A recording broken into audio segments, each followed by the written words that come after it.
Did you know that over 60% of married couples feel that their confidence wanes when stress piles up? Are you nodding your head? I would say absolutely. My confidence wanes whenever I'm exhausted and tired. I have a headache. It it wanes in the middle of the afternoon when I have great energy in the morning, but not in the afternoon. It wanes when I don't get a chance to spend time with my husband, those love languages. So, what happens whenever our confidence wanes? Well, building confidence is crucial in nurturing a healthy, thriving marriage. Confidence shapes not only how you feel about yourself, but also how you interact with your spouse, especially when navigating the challenges together. Are you outspoken? Do you speak your mind? Do you feel like your spouse pushes you around a little bit? Well, we all have those different personality styles, and some are kind of demanding, and some just don't even talk. They hardly even tell you what they're thinking.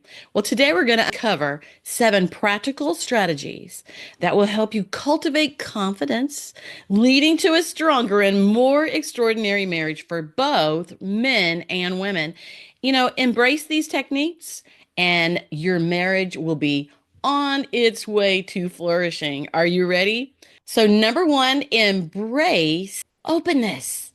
Be open with your spouse. Let them know what you're thinking. Let them know what matters to you, what you care about, because they can't meet you in the middle if they don't know that something is important to you. So you have to learn to speak your mind. Like I said, some people speak their mind all the time. They are an open book. But others, it's so hard to share your needs. Some people are very selfless and they do for other people, but they have feelings and they need that affirmation. They need appreciation. They need to know their spouse cares about them. So you have to embrace openness. So the first thing is sharing your innermost feelings. What's important to you? The second thing is acknowledge and let go of people who failed you in the past. Now, this is something I've found as I've worked on your spouse workshop, as I've worked on the extraordinary marriage. I have found that way too often people have had hardships as children, as teenagers. Maybe they made some bad choices, they met some bad people, people who didn't pour into them, but they kind of withdrew from them.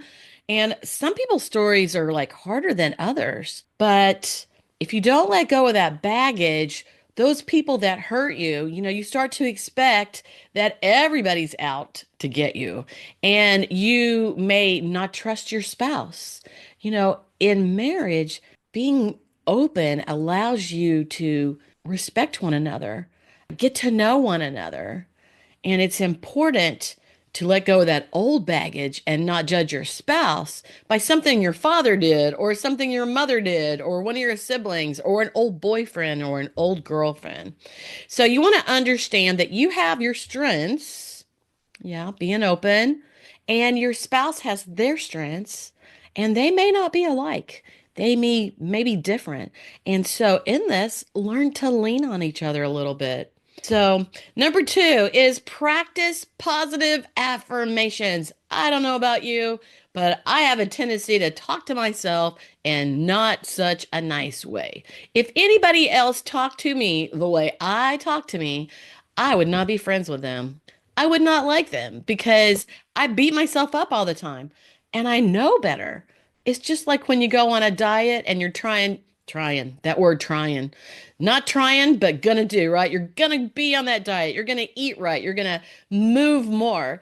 And, you're on it for 2 days and then you stop doing it. So it takes practice. So if you find yourself talking badly to yourself, then you have to change your words, change your thoughts, change the things you're listening to. Are you watching TV shows where they yell and scream at each other?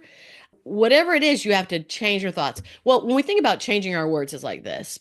So instead of, you just spilt stuff all over the counter and you're like, well, that was stupid.